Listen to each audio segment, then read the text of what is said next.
Welcome to the 10-minute series of videos related to competency-based programs. My name is Madeleine Bazurgi from the Office of Academic Development at Dawson College, and I'm pleased to present Competency-Based Programs in Under 10 Minutes, the Comprehensive Examination. This is the first part of a three-part series. You guessed it, once again we will start with the end of the program.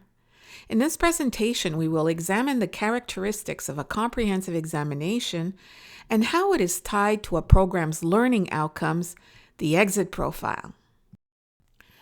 Le règlement sur le régime des études collégiales specifies in Article 25 that the college's institutional policy shall provide for each program leading to the Diploma of College Studies that is offered by the college a process of certification, and the imposition of a comprehensive examination to assess the student's achievement of the set of objectives and standards determined for that program.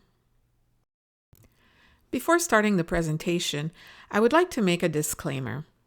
This presentation describes the characteristic of a comprehensive examination and not how to implement it. The implementation of a comprehensive examination is best left up to the program faculty to decide, keeping in mind Article 25 of le Règlement sur le régime des études collégiales. The views presented here are based on the interpretation of feedback, suggestions, and recommendations from la Commission d'évaluation de l'enseignement collégial. The Commission de l'évaluation de l'enseignement collégial, or CEEC, is an external public and independent evaluation body whose mission is to contribute to and attest to the continuous improvement of the quality of college education. It reports the results of its activities to the Ministry of Education. The CEEC calls for and receives evaluations of policies, programs, and quality assurance mechanisms. And it gives feedback in the form of invitations to improve, suggestions, or recommendations.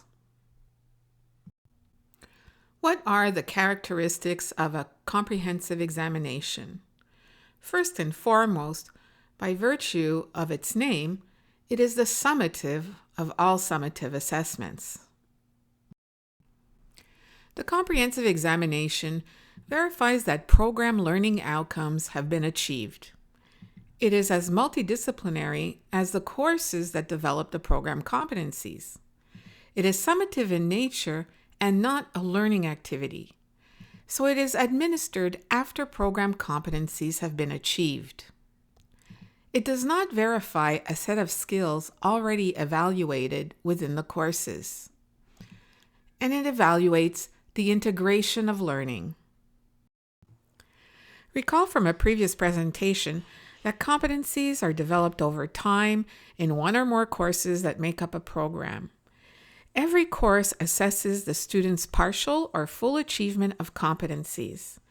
According to the Commission d'évaluation de l'enseignement collégial, the comprehensive examination should not be identical to the assessment of competencies developed in courses because students are still learning, developing their knowledge, skills, and attitudes.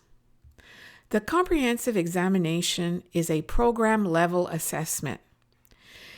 It is administered once the program is completed and seeks to verify the student's ability to leverage the competencies that they have acquired both in general and specific education in order to perform a task, solve a problem, analyze a situation, etc. Preferably, a situation that resembles what they would be required to do in the occupation or in the pursuit of their university studies. It's a common practice across programs to tie the comprehensive examination to a course in the final semester so that students are both developing some of the program competencies and put in a comprehensive examination situation at the same time. This model may require reflection to determine whether it meets the conditions of Article 25 of le Règlement sur l'enseignement collégial.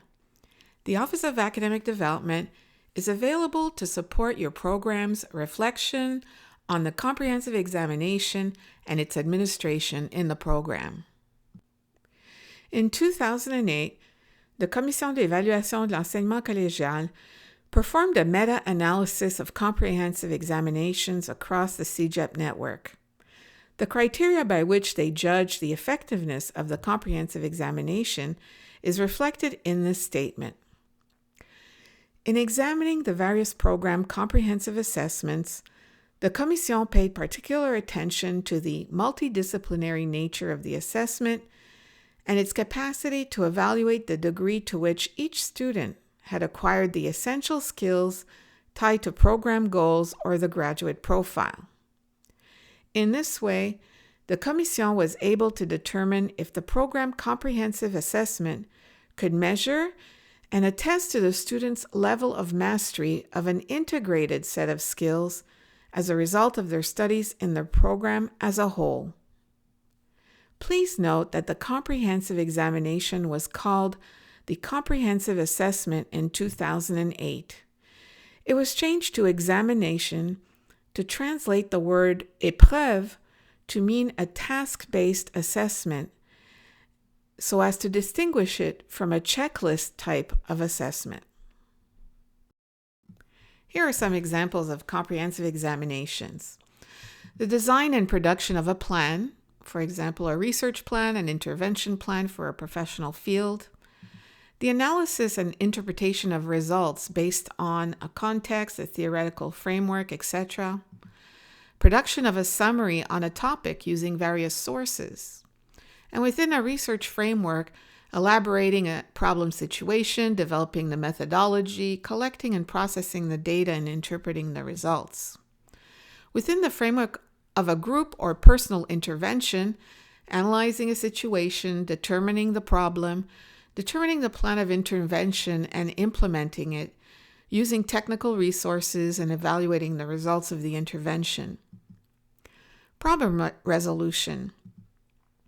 The evaluation of a process or a production in a given field or in a field of activities. A public presentation, for example, art interpretation, sports presentation. A composition or a creation. Here are some concrete examples.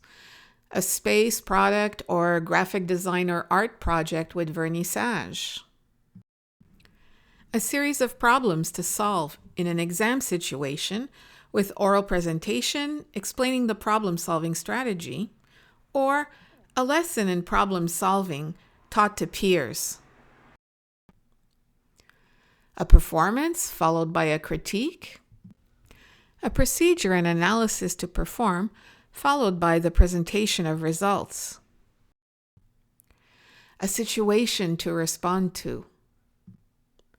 A production. A community project with write-up and presentation. A case study. A research project with a poster presentation, and so many more. So how does one get started designing a comprehensive examination? Just like the example in the previous videos, we will start by describing the expected results. What do we want our graduates to be able to do at the end of their program? But instead of lesson or course level outcomes, we will write program outcomes. Program level outcomes are called an exit profile. If program-level outcomes are the desired results at the end of a program, the comprehensive examination is a means to determine if these results have been achieved. Finally, I'd like you to consider this. A program is like a cake. A cake's ingredients are flour, sugar, eggs, butter, a liquid, and baking soda. Each ingredient has its own properties, but the cake is greater than the sum of its parts and has its own properties. A cake melts in your mouth, but just try eating flour all by itself. Similarly, a program's learning outcomes are greater than the sum of its parts, the specific and general education competencies. The competencies are the ingredients, and the program learning outcomes, the cake. Now, the student must bake that cake. The comprehensive examination is like a baking sessions. Students use the appropriate ingredients, and the icing on the cake is the common competencies of creativity, problem solving, and communication. Okay, now I've gone too far. I'm going to stop because I'm getting hungry. In the next presentation, we'll examine how to formulate program learning outcomes, also known as the exit profile. The exit profile guides both the development of the program and of the comprehensive examination. Thank you for your attention and stay tuned for the next presentation.